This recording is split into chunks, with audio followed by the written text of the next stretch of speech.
Welcome to Fly on the Wall, a podcast where you have the opportunity to listen in on a live coaching conversation. Please make sure to like and subscribe. And now for today's episode. Welcome to Fly on the Wall. Today we're talking with Pastor Nate Gagne. He's got a great church in New Hampshire, and we're talking about when is the right time to raise up leaders and promote leaders, and what's the expectation level we should have. Let's join the coaching conversation.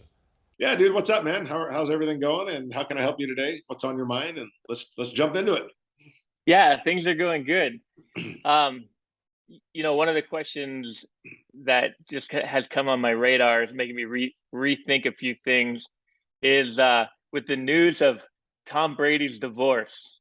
All right. So he's been obviously functioning at a very high level.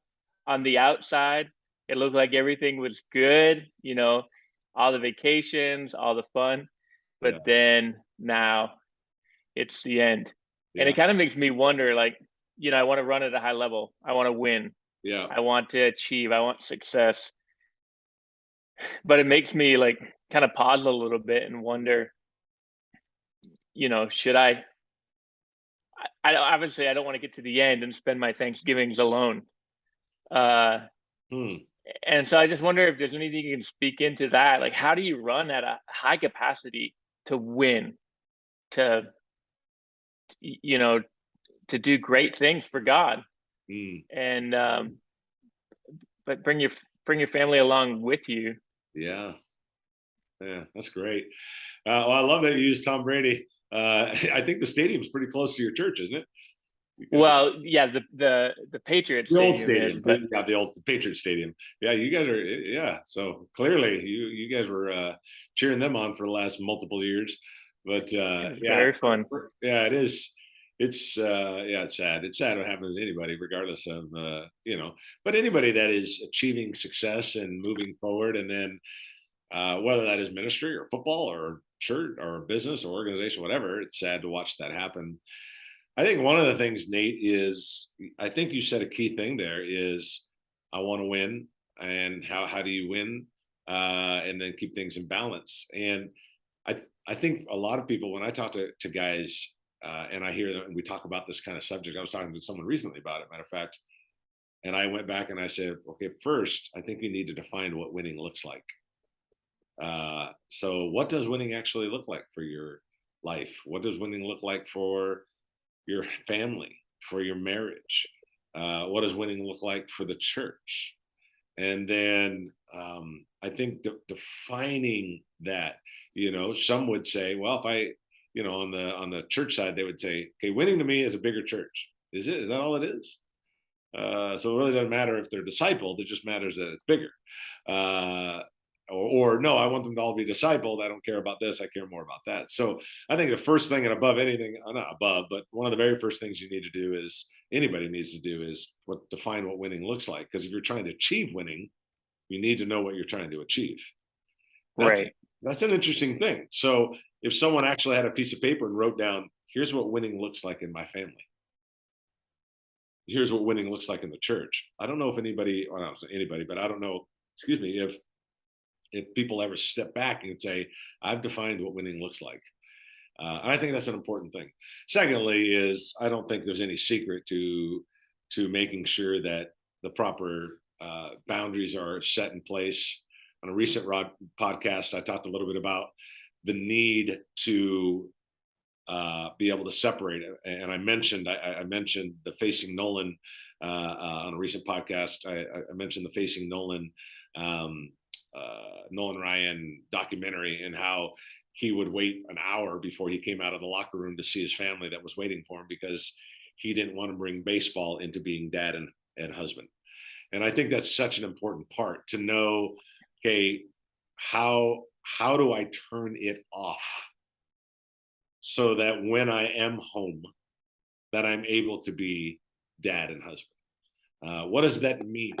What does that look like? How do I shut that off and go in and make sure that this family feels that they are not second-class citizens to everybody else at the church? That's such an important part. And so I think a couple of those little things, defining what winning actually looks like, because I think you have to define it before you can get it or achieve it. I think the other thing is just being able to, I think that's a big thing. One is setting the boundaries, but a lot of people could set boundaries like, okay, I got my day off here. I spend this many evenings at home. Yeah, but that's great. But you're still bringing everything into the home. The kids still hear you talking to the wife about the problem with the board member or the problem with the staff member or the problem with the issue. And it's like, they never escape it. And so how are you able to, not that you want them to escape the Lord or you raising them up to know the Lord, but I'm talking about, the church drama and all the stuff that goes with it. How do you keep those things separated? So when people talk about boundaries, which, Townsend Cloud, all those guys, they all talk about boundaries, which I fully agree with. And you're like, but the thing is, when you set the boundaries, you also have to be able to turn it off. Like the Nolan Ryan thing. Hey, when I go out to meet my family outside of the locker room from baseball, I'm dad and husband. Baseball's done. I'm not talking about umpires or managers. I'm done. And I think set those boundaries, but respect them as well. And know that you can't take this subject and always put it into this environment. Did you ever, did you ever feel guilty about it? Like, I think sometimes maybe when I'm home, I'm feeling guilty I'm not at church. And then when I'm at church, I'm feeling guilty I'm not at home. Is that a me problem? I just need to go see a counselor? Or did you ever face anything like that? And yeah, I do. I've known you for quite a while now. You're a pretty wired individual for entrepreneurship success. That's very important to you. It's very important to me. It's in my Enneagram. It's in every test I've ever taken. It's like I am an achiever. And I would say I still fight that today, if I'm being truly transparent with you. Not so much, I wouldn't divide it as much as home, guilty at home because I'm not doing this, guilty at this because I'm not doing that. Where I fight it personally, but I still think it's somewhat similar, is when I take time off. I feel lazy. Like, what? There's so much to do. I got 29 things rattling in my head. I got 30 things on my whiteboard that I need to achieve because I live and die by the whiteboard. And I'm like, okay, I got to get that done. I got to get that done. And I'm over here laying on the couch, watching a football game, which maybe the kids are outside playing, but I'm just relaxing, which is also very spiritual. It's one of the, it's a commandment. So, from the Lord. And so I do. I've struggled with that, and you're younger than I am. And if I could encourage you to say, get a handle on that, because it's wrong. Right. It's wrong. When you're resting, you're actually obeying the commands, but somehow we're feeling guilty by obeying the command.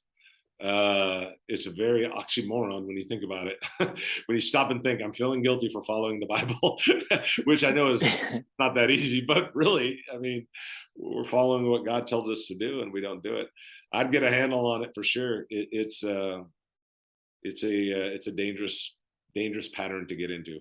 And I fight it to this day. I think I'm better than I was, but I still fight it. And so, yeah. It's not. Yeah, I think I just had a revelation. Like, my next vacation time, I've rented a mini excavator for a week, and so I'll be doing like 45 hours in a mini excavator doing a project at home. Like, that's not exactly restful. It's not too restful. I'm using vacation time to catch up on chores, which is not the right way. Yep. Nope, it's not. And you gotta. I think you're mindful of it. I think that's an important part. You're aware of the problem. You've always been very self-aware as a leader. You know that it's wrong. It's not good. It's not healthy. And I think that if there's a way for you to self-imposed, not deadlines, but kind of put yourself into a corner, like this day, I don't schedule anything. This day is protected. This day, I tell my wife, I tell my assistant, I tell everybody, I have to protect this day. Because once you put yourself on display and say, hey, I'm telling everybody, it's like my sister, she used to struggle with smoking. And so I told her, she says, well, I want to overcome it. And I've tried a couple different things and I can't overcome it. And I said, put yourself on display. And she goes, what do you mean by that? And I said, put it on social media that you want to stop and that you're committed to stop. And everybody that runs into you will ask you how you're doing. Now you're on display. Yeah. Do the same thing with your wife, with your friends, with your even social media. Hey, I struggle with this. It's something I'm working on. It's my New Year's resolution, whatever. One way or another. I know it sounds silly, but that to me is a self-imposed, not deadline, but a self-imposed restriction that you're putting on yourself because you're putting it on display to let everybody know this is wrong about my life. I'm wanting to fix it. And by nature, they will keep you accountable. Yeah, that's awesome. Yeah, that's what I would do. Yeah, but I would encourage you to get a handle on it now because you're like me, or you're a workaholic. But learn from my mistakes because I'm older than you. Get it right now, buddy, because it'll haunt you. And man, that was a heavy statement you said earlier. I don't want to do Thanksgiving alone. That's a pretty big statement. And so yeah. Put some self-imposed restrictions on you, some self-imposed accountability, put yourself on display. And I think it'll help. All right. We talked about baseball. I want to switch it. Actually, we talked about football. I'll switch it to baseball for a second. Yes, I love it. All right. Thinking about young leaders, thinking about promotion. I think something I think through is how do you know someone's ready for the promotion? How do you know you're ready to call them up to the big leagues or they're ready to be an everyday player? Right. There's some probably metrics you can look at, but everybody has kind of a hole in their game. So when do you give them the shot knowing they're not proven? Yeah. And just kind of talk me through that, any matrix that you use or things I can use with my team. Well, one of the things is, I think you and I have talked about this before, but I think it's a good reminder, is the concept of task, project, position. And task being, for anybody who's watching the podcast, task is, okay, you give a young leader a task, they do it. And now, and maybe you don't tell them task, project, position, but you start with level one, and that is task. So, hey, do this, or can you accomplish this, or can you do this for me? They do it on time. They do it with a great attitude. It's like, okay, great. Now you move to project. Now, what separates task from project? What separates task from project is now about the ability to raise up teams, the ability to recruit, the ability to lead other people well. So the task is, hey, can you do this? Yeah, well, they can go to Costco and get that for you. They can create that document for you and email it to you. They don't need anybody else's help. But a project is when you give them a project that somehow incorporates them having to work with people. So task is they can do it by themselves. The project, they can't do it by themselves. So it might be, hey, we're having a church picnic, and hey, man, can you be in charge of all the inflatable bounce house stuff for the kids, and you're going to need to recruit 10 volunteers and help man that. Then you check in a week before or 2 weeks before, when you still have a little time to pull it off if they drop the ball, and you're like, hey, man, you got everybody? Oh, dude, I got 10, I got 14, and 5 of them never served in our church before. Wow. Then the event happens, you're like, dang, this guy's got badges for everybody, and he's just running everything, and you're like, man. So this guy not only can do a task. Project is when they can work with people. Now they're doing a project that incorporated recruiting, getting people on board, following a vision for the day. To me, that's a big sign when it can move into project. Here's what I think we do. If you went like this, task, project, position, I think what we do a lot in the church is we go task, skip over the project, and go right to position. They're really faithful. Yeah, but they don't know how to raise up people. Man, they get everything done for me. I tell them to do something, they do it. Yes, but they don't know how to recruit. They don't know how to lead. And now we go from task, skip over project, go over to position. Then they don't lead well, and then we got to get them out, which creates an enormous problem. So one, I think that's a formula that I always look for. Can they work well with people? Have I put them in a place where they had to work well with people, where they had to recruit, where they had to get everybody on board and moving? And how did they handle that? And how good they do? I think that's one area that we skip a lot when raising up young leaders and we throw people in positions, is that we skip the project, which has to do with recruiting, developing, bringing up people, getting them on the same page. To me, that's a huge deal, and we skip that a lot. There's definitely going to be holes in their area when it's a public thing, speaking, whatnot. I'm very careful with that. When I give them the mic, let them host a moment, let them pray for the offering, let them raise them up. But I don't know if that answers, or if you want to dive in a little deeper, but those are some of the things that I consider. No, I think there's some clarity in that. I think, you know, trying to bring it back to baseball, right? You've got guys, but then there's things like they're a good clubhouse guy, they're not a good clubhouse guy. You know, I think it's some of the intangibles, because task and project, like they're doing it, right? But then putting them now in a new level of leadership, it's still a risk, right? Because they're doing great in triple A's, but now you need them for a playoff run. Right. And right. I think I always have this thought of, you know, some of the guys who come up from the minors and you mess with their mind and then they never recover. Like they're never a good player again. Right. I don't know. I've talked to you about this before. Like we're trying to moneyball this thing up here in New England. We're trying to find the Scott Hatterbergs and trying to build a team off that. Yep. And it's still a big question every single time. And I know it will be, but yeah.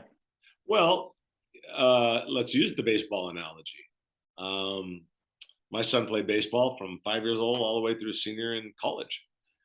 There's a word they use, trajectory. It was that word trajectory would come up a lot from his pitching coaches. He was a left-handed pitcher. The trajectory is this: how much room to grow does he actually really have? You know, okay, you take a kid and go, okay, if we really, really, really, really, really work with him, he might get to 92 miles an hour on his fastball. We don't think he has the ability to go any higher than that. So right now he's at 88. We think we can get 4 more miles an hour out of him, but I don't know if we can get any more than that. That's trajectory. Same thing I think with when I would look at a leader coming in, what's their trajectory look like? Like, is this just, he's just naturally good with people? You know, kind of that intangible. You talked a little bit about that. Naturally good with people. He naturally, you know, just has the ability to, or A, B, or C, you know, and man, it's just natural. And I can just see that he can go, or his trajectory isn't all that high. I don't know how, I mean, he'll go higher. There's no doubt he can go higher. I don't know if he can go that high. I think that's a big thing. I think another thing is, staying in the baseball theme, you enter into the majors, you come through the ranks, you're 24, and now you finally make it to the majors. They're expecting trajectory to go up. They know that, but you already have to be at a certain level just to get there. Knowing what that level is, okay, is for me, I want to look at a young leader and I want to talk about some things like, okay, is the guy radically loyal? Is the guy hungry to learn? Does he have natural people smarts, people skills? Those are just certain things I'm looking at going, he's got it. You know, he's got it, and he's got trajectory. So if I look at a guy and I'm like, he's not really hungry to learn, he doesn't really, then I don't that's a problem for me. Okay, he's not really all that loyal, or he's not really, people smarts are not all there. He's not, his natural people skills aren't there. He's not naturally attractional or gravitational. People aren't gravitating to him quickly. Those are kind of the things that I personally, I like looking at. So I want to know, as he enters the majors, does he have this baseline? And I think you have to, just for you, Nate, you got to know what the baseline is. What's your baseline? I don't know what it is for you, but I think you need to identify the baseline. What does a young leader, before you put them into the majors, whatever that means in your world, what's the baseline? What's the top 5 things that you're looking at? You got to know what those clearly are, whether that's attitude, loyalty, people smarts, people skills, hungry to learn, humble, hustle. Like, what's the baseline you're looking for? And then I would look at baseline and trajectory. What's the baseline? Okay, to get to the majors, you've got to at least be here. Okay, but then we also are expecting you to get better trajectory. So those are for me personally, I would identify your baseline and then identify if there's any trajectory to him. Does that make sense? Yeah, absolutely. Absolutely. And you got to know, but you got to know that baseline too. A lot of guys, I think, where is it in writing? Where does it say these are the 5 things that we look at? At our church, this is the 5 things we look at.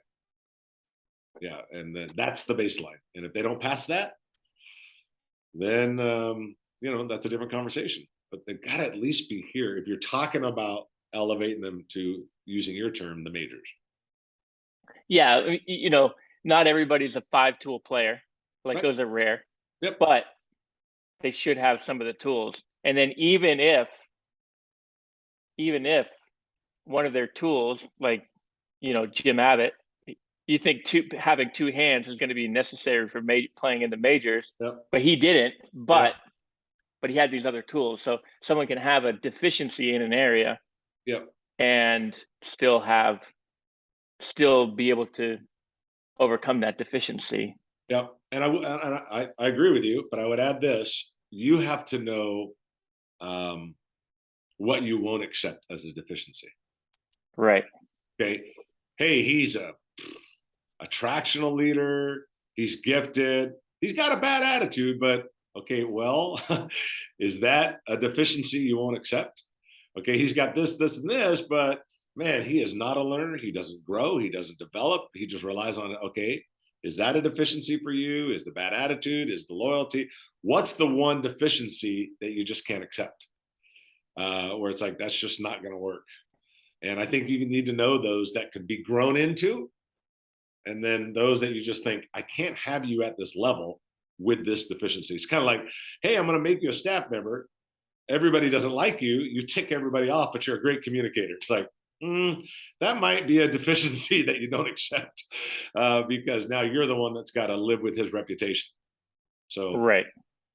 I think you have to. Not everybody can even be a bench player or be stuck on the bottom of the lineup. Yeah, there's a level you're going to have no matter what. Now, get it. There's some deficiencies, but you got to know, okay, what's the baseline? What am I willing to accept? And what am I absolutes? I don't care if that guy's the most gifted guy on the planet. If he doesn't have this, forget it. I think you got to know that. And then not talk yourself into that person will work out. I think we do that a lot. Desperation rises, standards fall. So the more desperate we become, the more the standard falls. We all do that. I think I can work on them, and then usually the wisdom of our wives are telling us, I don't know. And then we talk ourselves into it. And then 8 months later, we find ourselves having a difficult conversation that we probably excused 8 months earlier in their life. Right. Yeah. And I've been guilty of that more than once. What else? Well, yeah. Yeah. What else? So I'm not sure that I can, verbalize this question coherently, but I'll give it my best effort. So I'm trying to figure out how you measure the effectiveness of things that maybe don't necessarily have a metric to it, or even if it feels like the metrics could lie.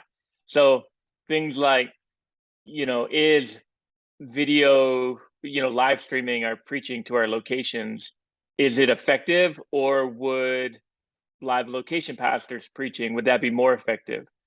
Things like that. Or, we're running this set of small groups. We can't just do everything that Church of the Highlands does. So how do we, just doing what they do doesn't mean it's going to be good. So how do you measure some of those things other than just attendance, right? Because if or even public opinion, because I could launch traditional Sunday school again, and there would be some people would be like, this is so great, this is awesome, we've needed this, but we don't, right? And even if we get people to come because we market it well, doesn't necessarily mean it's what we should be doing. Right. That's great. That's a great question because I think we all run into that. I think online's a great example type of thing, or live speaking versus video speaking, all that stuff that you're talking about. Great examples. And there are some things that are not so metrics driven, like, is the attendance there? I mean, whatever. We're able to measure some of those things very quick. You start a Saturday night service and 3 people are showing up. It's fairly obvious it isn't working. But some of these things are not so obvious. And I think it's a great question. The way that I would look at it is, again, as much metrics as you can, because I think there are some you can create, but as much metrics as you can create, that's awesome. What I would do that for sure. But then what I would do is I would start. I like I don't know if you've ever heard of the traffic light system. I kind of live and die by that thing. Yeah, Yeah, yep. I think we coached that one time a couple of years back with you. And anyway, think about traffic lights. Okay, green light means go. So okay, well, does it fit into our mission? Is that green, yellow, or red? Does it take too much resources? Does it overwhelm our leadership? Is there a better use of our time? Does it fit in the direction that we're going? So you start thinking about green light, yellow light, red light questions that once you get through the metrics, which all of, not all of them have easy, clean metrics like, a service. We can judge that quickly. I get that. There's probably some metrics you can come up with. So come up with your metrics on all of it, whatever you can. But I would go down the traffic light system because I think that it allows you to start answering some different questions. It's not about, is it working, is it not? And how do we measure that? It's about, does it fit into our mission or doesn't it? Is it where we should be spending our money or no? Is it taking too much of our leadership effort and leadership resources and leadership energy or no? Like figuring out those things. And that's when you look at it and go, it doesn't really fit into our mission, or it's not currently the best use of our time. It's not currently the best use of our energy. It's not currently the best use of our finances or resources. Those are questions I think you can ask almost on all of that stuff. And now you start looking and going, you know what? We at the church have come up with seven questions. I'm just arbitrarily throwing out 7. Got to be honest with you, 4 of them are green, 2 are yellow, and one's red. That's a warning. Like, it's not, all the lights aren't green. Now, I'm not saying you can't move forward if 6 are green and 1's yellow, but the more yellow and red, it kind of causes you and your team to go, there's a lot of yellow and red here. Is this really where we need to be right now today? Maybe a year from now, but right now today. So metrics are very clear and easy to measure. This is more about measuring mission, energy, resources, leadership. What about staff health? How do you measure how healthy you are? How healthy the team is? That's good. Now you're talking about staff health specifically, in your staff health in your dynamic with each other, or your staff health in their own personal lives? I would say the team dynamic.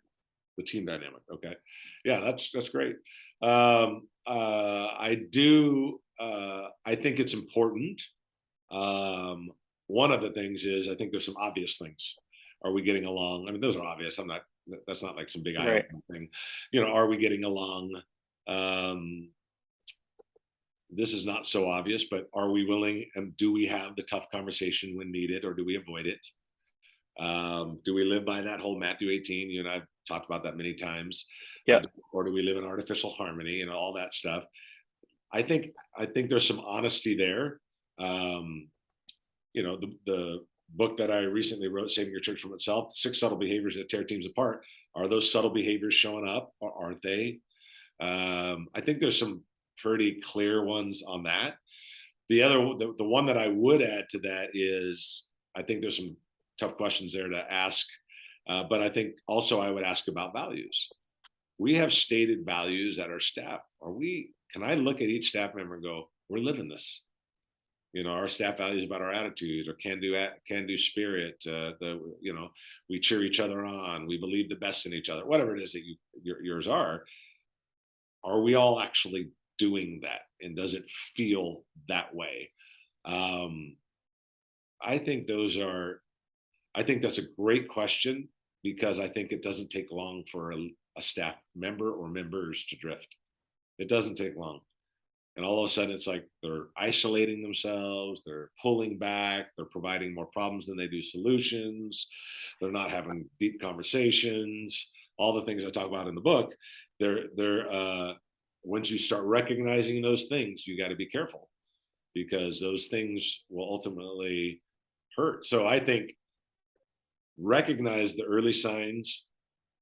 Are they drifting? Are they being healthy? Are they talking? Are we having honest conversations? Then are we living up to those values? Are we doing that? Or are we just have these stated values, but we don't ever live up to, especially these two staff members, they never live up to these values. I'm real honest, they don't. I think those are sort of, because the values is what ultimately shapes the culture. And the values is what drives the behavior. So if the value isn't driving the behavior, then they're not honoring the value, because it should show up. Right. So anyway, I think those are great. That's a great question, because again, the book that I just wrote is all about, man, you better watch those early signs, because I always say you're in front of the 8 ball when they care about the relationship with you. You're behind the 8 ball when they no longer care about the relationship with you. That's when you've gotten behind the 8 ball. And the whole idea premise is don't get behind the 8 ball. So anyway. What do you do if you hear like some whisper? So, through a multi-site church, you hear a whisper between a couple staff. At what point do you get involved as the lead pastor? So obviously you're driving it through the location pastor. Hey, what's going on? Give me an update. How do you address this? Is there a point where you step into that conversation? Are you talking about, like, there's 2 staff at a location that maybe don't get along? The location pastor knows of it. He's leading through it, but maybe it doesn't seem to be getting resolved. I would let him attempt it first personally. And then if not, and it doesn't seem to be getting resolved, I'd get on it quickly. Because all it takes is for that to happen, where it starts going sour and then it causes a lot of damage. So definitely, right. I'd get involved if they don't pull it off. But yeah. Well, hey, dude, sorry to cut it off, dude, but I got to jump on no problem. Zoom call. But man, it's great to see you and great hanging out with you, and always love talking with you, man. You're a great leader. So, you too, cool. Pastor Chris. Thanks for the time. All right, buddy. We'll talk to you later. Bye. Bye-bye. Thanks for stopping by today. We hope you enjoyed it. Don't forget to like, subscribe, and to be on the lookout for more podcasts from Fly on the Wall. See you next time.